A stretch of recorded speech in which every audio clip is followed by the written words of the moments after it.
여러분, 혹시 이런 경험 해보신 적 있으세요? 분명히 잘 키웠다고 생각했는데, 어느 순간부터 자식한테서 연락이 뚝 끊기는 거예요. 처음엔 그냥 바쁜가 보다 했죠. 요즘 젊은 애들이 얼마나 바쁜데. 직장도 있고 살림도 있고 본인 생활도 있으니까. 그러려니 했는데, 일주일이 지나고 한 달이 지나도 연락이 없어요. 참다 내가 먼저 전화를 걸면 응, 나 지금 바빠 한마디에 통화가 끝나버리고 명절에 모여도 어색하고 식사 자리가 불편하고 예전처럼 웃으면서 이야기 나누던 그 시간이 언제였는지조차 기억이 가물가물해지는 거예요. 그때 드는 생각이 뭔지 아세요? 내가 뭘 잘못했지?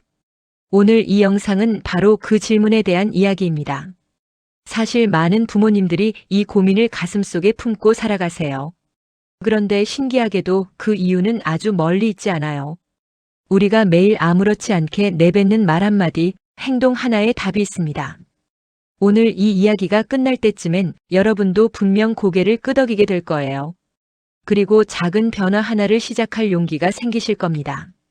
본격적인 내용 들어가기 전에 딱 10초만 부탁드릴게요. 지금 이 영상이 도움이 될 것 같으시다면 아래 구독 버튼과 좋아요 한 번씩만 눌러주세요. 여러분의 구독 하나가 이런 이야기가 더 많은 분들께 닿을 수 있게 해주는 가장 큰 힘이 됩니다. 그리고 오늘 이야기 주변에 비슷한 고민을 가진 부모님이 계신다면 꼭 공유해주세요. 혼자 가슴앓이 하시는 분들에게 이 영상이 작은 위로가 될 수 있도록요. 자, 그럼 이제 진짜 이야기를 시작해 볼게요. 자식이 연락을 잘 안 한다고 느끼는 부모님들 생각보다 굉장히 많으세요. 그런데 흥미로운 점이 있어요. 이런 고민을 가진 부모님들과 이야기를 나눠보면 대부분 공통적으로 이런 말씀을 하세요. 우리 애가 원래 말수가 없어요. 요즘 애들이 다 그렇잖아요. 바쁘니까 어쩔 수 없죠. 그런데 과연 정말 그럴까요? 같은 세대 자녀를 둔 부모님 중에도 자식과 매일 카카오톡을 주고받고 주말마다 함께 밥을 먹고 서로 고민을 털어놓는 분들이 분명히 있거든요.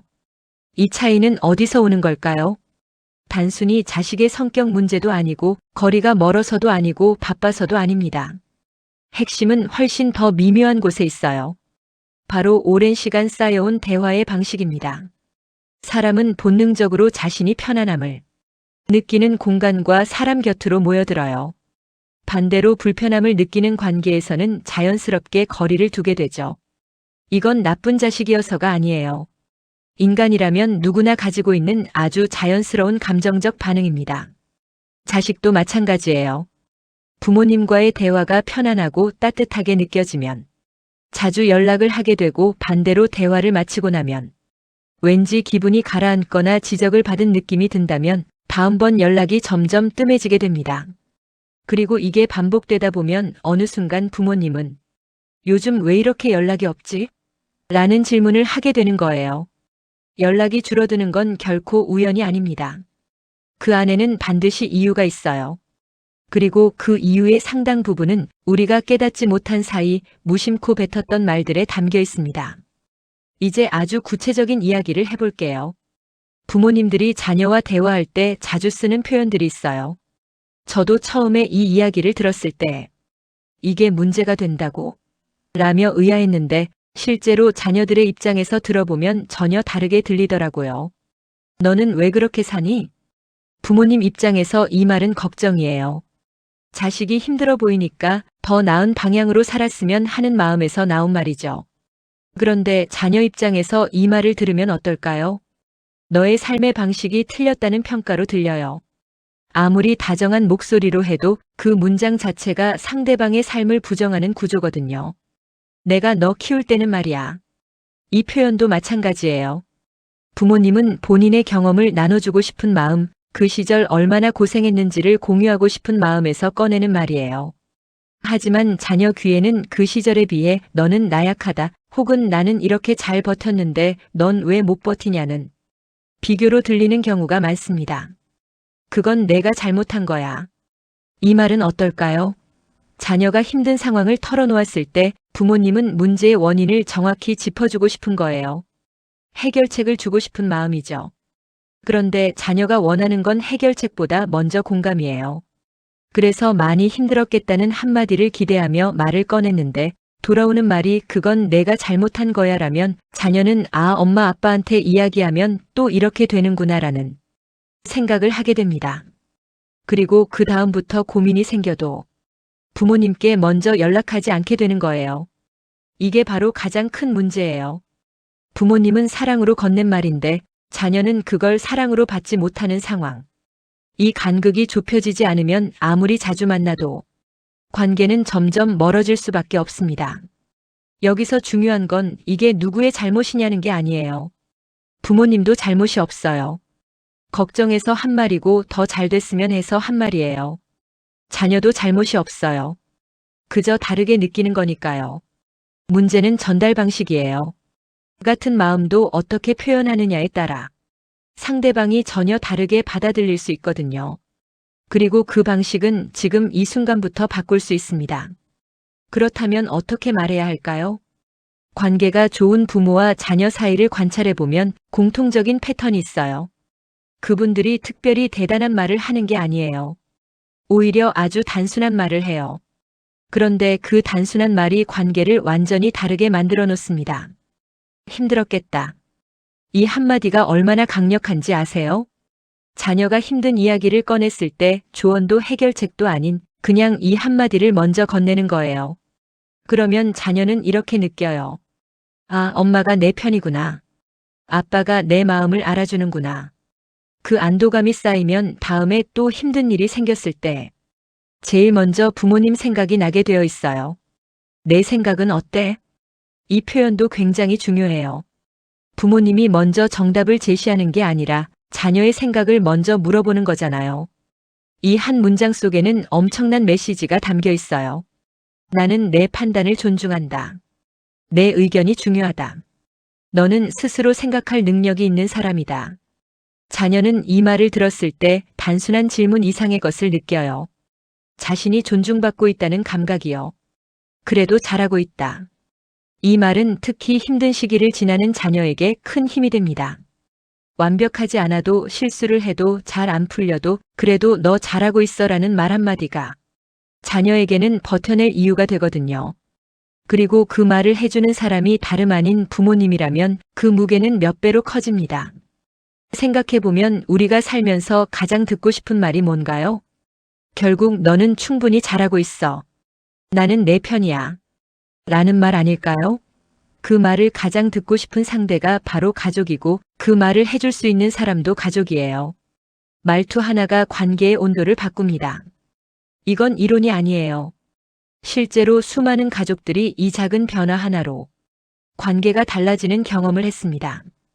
이쯤에서 좀 더 넓은 시야로 이야기를 해볼게요. 퇴직 이후의 삶을 이야기할 때 많은 분들이 가장 먼저 돈 이야기를 꺼내요. 노후 자금이 얼마 있어야 하느냐, 연금이 어떻게 되느냐, 부동산은 어떻게 해야 하느냐. 물론 이게 중요하지 않다는 게 아니에요.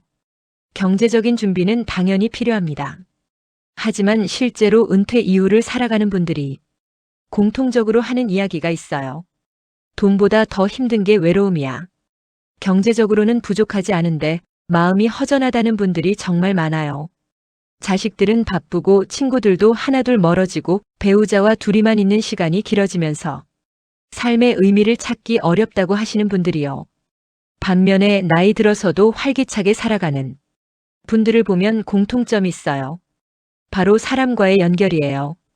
자녀와의 관계가 살아있고 손자 손녀와 자주 교류하고 오래된 친구와 꾸준히 만나고 이분들은 경제적 상황과 무관하게 삶의 만족도가 높아요. 하버드 의대에서 80년 이상 진행된 아주 유명한 장기 연구가 있어요. 수백 명의 삶을 수십 년에 걸쳐 추적한 이 연구에서 나온 결론은 단 하나였어요. 인간의 건강과 행복에 가장 크게 기여하는 요소는 재산이나 명예가 아니라 따뜻한 인간관계라는 것이었죠. 그리고 그 인간관계 중에서 가장 오래, 가장 깊게 함께하는 관계가 바로 가족이에요. 자녀는 우리가 이 세상에 남기는 가장 소중한 존재이기도 하지만 동시에 우리 삶의 후반부를 함께 걸어줄 동반자이기도 해요. 그 관계가 살아있으면 어떤 어려움도 함께 버틸 수 있어요. 반대로 그 관계가 단절되면 아무리 많은 재산도 그 빈자리를 채워주지 못합니다. 지금 자녀와의 관계에 조금이라도 서먹함이 느껴진다면 그건 나중에 해결하면 되는 문제가 아니에요. 지금 당장 관심을 가져야 하는 문제입니다. 왜냐면 관계는 방치할수록 회복하기가 어려워지거든요. 자, 그럼 이제 진짜 중요한 이야기를 해볼게요. 알겠어요. 그러면 어떻게 해야 하나요? 많은 분들이 이 지점에서 막막함을 느끼세요. 수십 년간 굳어온 습관을 하루아침에 바꾸는 게 어디 쉬운 일인가요? 맞아요. 쉽지 않아요. 하지만 변화는 반드시 크고 극적일 필요가 없어요. 딱 한 가지만 오늘부터 해보세요. 조언보다 공감을 먼저. 자녀가 힘든 이야기를 꺼내면 해결책을 주기 전에 먼저 이렇게 말해보세요. 많이 힘들었겠다. 그래서 어떤 마음이었어? 이 한마디예요. 딱 이것만 먼저 해보세요. 아마 처음엔 어색할 거예요. 이런 말을 내가 해도 되나? 싶을 수도 있고 갑자기 이러면 얘가 이상하게 생각하지 않을까? 싶을 수도 있어요. 그런데 괜찮아요. 관계가 어색해진 이유가 오랜 시간에 걸쳐 쌓인 것처럼 회복도 시간을 두고 천천히 이루어지거든요. 중요한 건 시작하는 것이에요. 두 번째로는 먼저 연락해 보세요. 특별한 이유 없이 그냥 전화해 보세요. 그냥 목소리 듣고 싶어서 전화했어. 이 한마디가 자녀에게는 생각보다 훨씬 큰 감동으로 다가올 수 있어요. 부모님이 나를 그리워하고 있다는 걸 바쁜 일상 속에서 느끼게 해주는 거니까요. 세 번째로는 자녀의 이야기를 들을 때 끝까지 들어주세요. 중간에 끊지 말고 해결책을 제시하고 싶은 충동이 올라와도 일단 참고 끝까지 들어주세요. 그리고 이렇게 마무리해 보세요. 이야기해줘서 고마워. 이 말 한마디가 자녀에게는 다음에 또 이야기하고 싶다는 마음을 만들어줘요. 그리고 어쩌면 그렇게 조금씩 대화가 쌓여가다 보면 어느 날 갑자기 먼저 울리는 전화벨을 듣게 될지도 몰라요. 화면을 보니 엄마라고 뜨는 그 전화. 아니면 아빠라고 뜨는 그 전화. 아무 이유 없이 그냥 보고 싶어서 걸어온 자녀의 목소리. 그게 생각보다 멀리 있지 않을 수 있어요. 오늘 이 영상이 그 첫 번째 변화를 시작하는 계기가 되었으면 좋겠습니다. 오늘 이야기 어떠셨나요? 말 한마디가 관계를 멀게도 하고 가깝게도 한다는 것. 그리고 그 변화는 지금 이 순간부터 시작될 수 있다는 것. 기억해 주셨으면 해요. 퇴직 이후의 삶에서 가장 따뜻한 노후를 만드는 건 결국 사람이에요. 그리고 그 시작은 가장 가까운 곳, 바로 우리 자녀와의 대화에서 시작됩니다. 오늘 영상이 도움이 되셨다면 아래 좋아요 꼭 눌러주시고 아직 구독 안 하신 분들은 구독 버튼도 함께 눌러주세요.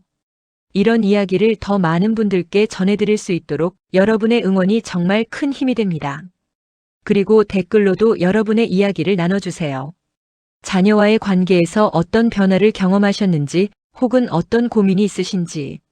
이 채널은 여러분의 이야기를 듣기 위해 늘 열려 있습니다. 다음 영상에서도 더 따뜻한 이야기로 찾아올게요. 오늘도 수고 많으셨습니다. 감사합니다.